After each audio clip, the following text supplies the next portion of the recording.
तो हेलो दोस्तों, आप सब कैसे हैं। दोस्तों मैं आ चुका हूं आप सबके बीच बहुत ही जबरदस्त सैड सॉन्ग लेकर। चलिए टाइम को बर्बाद ना करते, मुखड़ा को शुरू करते हैं। दिलवा में बसल बाटे ओकरे सूरतिया, ओकरे रे प्यार में माराइल बा मोतिया। दिलवा में बसल बाटे ओकरे सूरतिया, ओकरे रे प्यार में माराइल बा मोतिया।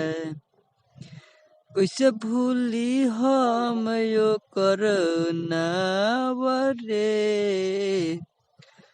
सुन सुन पुरुआ बेअरिया, ले ले जो तू हमारी खबरिया।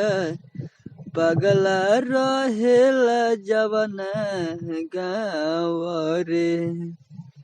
सुन सुन पुरुआ बेअरिया, ले ले जो तू हमारी खबरिया। पगला रहेला जवना गाँव रे।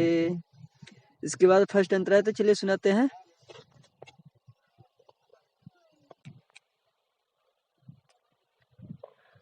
रोज रोज देखी सपनावा, लागे ना हमरो जमनवा। करेला नहीं कबो फोन रे। अखिया भर जाता लोर से, याद आवे उठते भोर से। फसल बाजा के कवना जो न रे। मनवा में लागल बा उड़ाऊ रे। सुन सुन पुरुआ बेअरिया, ले ले जो तू हमारी खबरिया। पगला रहेला जवना गाँव रे। सुन सुन पुरुआ बेअरिया, ले ले जो तू हमारी खबरिया। पगला रहेला जवना गाँव रे। इसके बाद लास्ट अंतरा है, तो चलिए सुनाते हैं। अखिया से लोरवा गिरे, दर्द होता धीरे धीरे। गुहकेला हमरो करे जरे। छोड़ी के मोह माया, दूर कैले अपन साया। सिंह मृत्युंजय विशेषरे।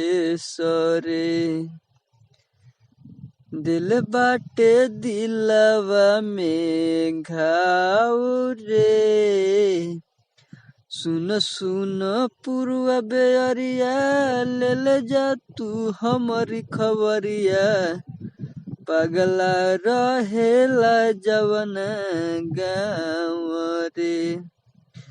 सुन सुन पुरुआ बेअरिया, ले ले जा तू हमारी खबरिया। पगला रहेला जवना गाँव रे।